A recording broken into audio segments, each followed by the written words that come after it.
Hello हमारे प्यारे भाई बहनों, आशा करते हैं आप सब ठीक होंगे और मन लगा के अपने एग्ज़ाम की तैयारी कर रहे होंगे। तो चलिए हम स्टार्ट करते हैं एसएसटी के क्वेश्चन से।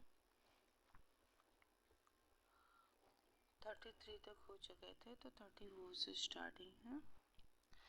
Democracy is a better form of government than any other form of government because लोकतंत्र सरकार के अन्य स्वरूपों से एक बेहतर स्वरूप है, क्योंकि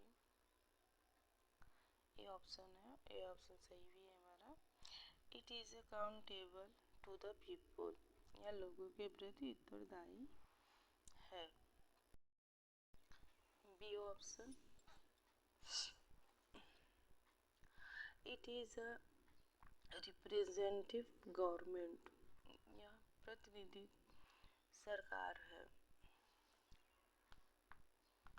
जैसा कि ऑप्शन ए और बी सही था, तो इसकी व्याख्या करते हैं।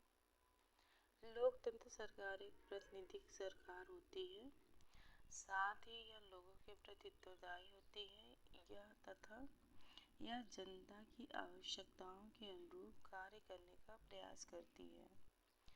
इस प्रकार प्रश्नगत कथनों में कथन ए तथा बी सही है। नेक्स्ट क्वेश्चन है,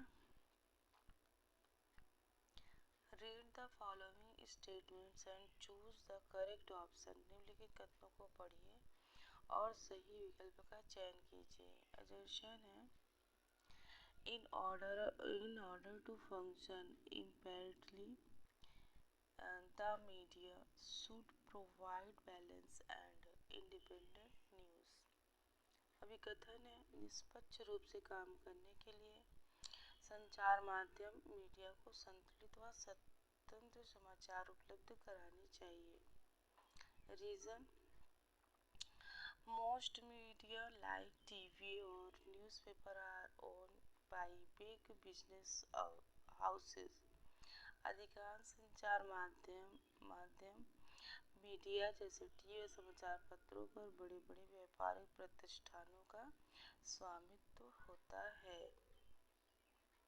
तो हमारे दोनों ये ऑप्शन सही है, असर्शन भी सही है, रीजनिंग भी सही है, पर एक दूसरे की ये व्याख्या नहीं करते हैं। तो both A and are true, but R is not the correct explanation of A। ए और आर दोनों सही हैं, लेकिन आर सही व्याख्या नहीं है कि। तो अब इसकी व्याख्या कर लेते हैं।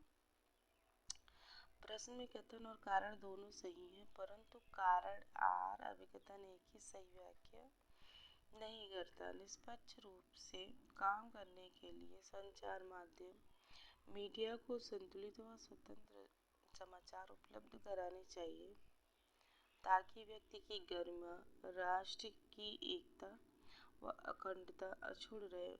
वर्तमान समय में अधिकांश संचार माध्यमों मीडिया जैसे टीवी या समाचार पत्रों पर बड़े व्यापारिक प्रतिष्ठानों का स्वामित्व होता है। नेक्स्ट क्वेश्चन है,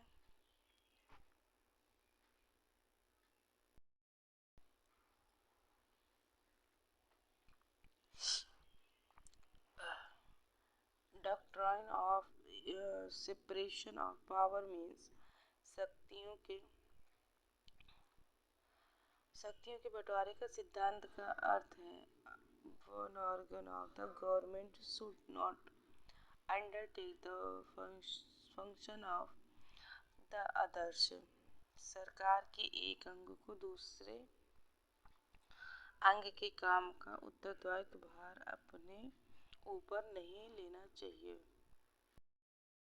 तो हमारा ये ऑप्शन भी सही है, ऑप्शन है।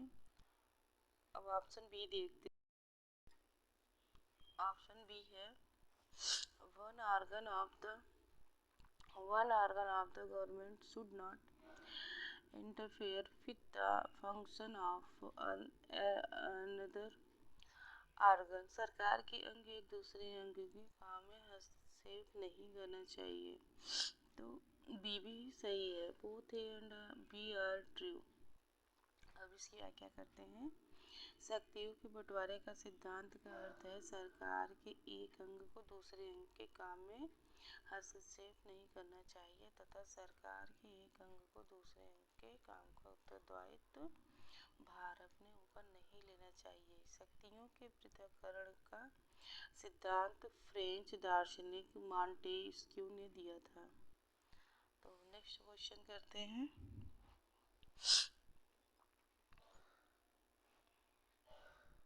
A secular state in the India context is one which भारतीय संदर्भ में धर्मनिरपेक्ष राज्य वह है जो कि allows individual the freedom to live by their religious beliefs and practices। सभी को अपने धार्मिक विश्वासों और तौर तरीकों को अपनाने की पूरी छूट देता है। allows individual the freedom to live by their religious beliefs and practices। Option A भी सही है इसमें।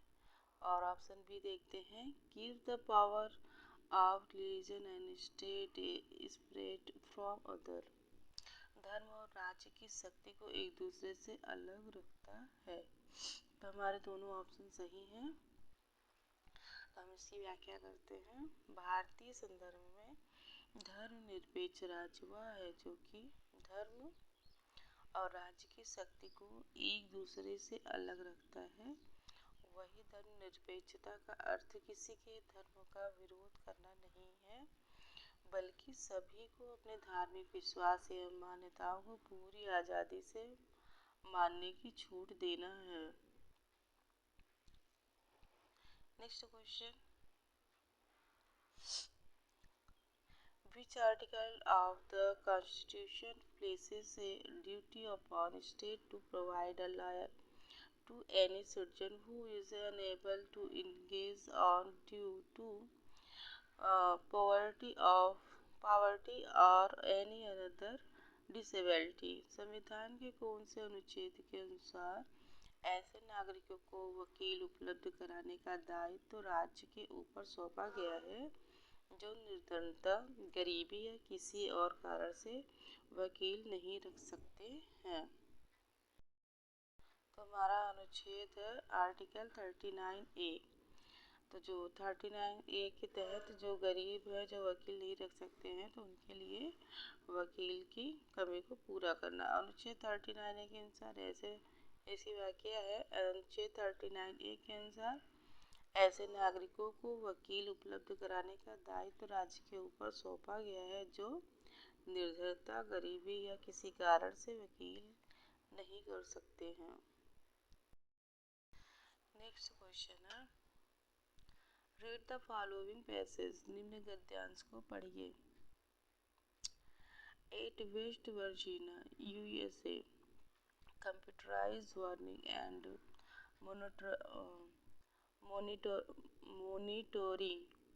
monitoring system were in place where's Union Carbide plant in Bhopal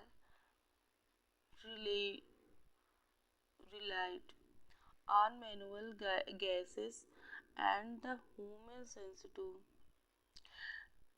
detect gas leaks at the West Virginia plant. Emergency evacuation plans were in places but none exist in Bhopal। Paschim Virginia America में कंप्यूटरीकृत चेतावनी और निगरानी व्यवस्था मौजूद थी। भोपाल के union carbide कारखाने में गैस के रिसाव के लिए केवल मजदूरों के अंदाजे के सहारे काम चलाया जाता था। पश्चिम वर्जीनिया में खतरा पैदा होने पर लोगों को सुरक्षित स्थानों पर ले जाने की व्यवस्था मौजूद थी, जबकि भोपाल में ऐसा कुछ नहीं था। तो ये हमारा ऑप्शन सही है।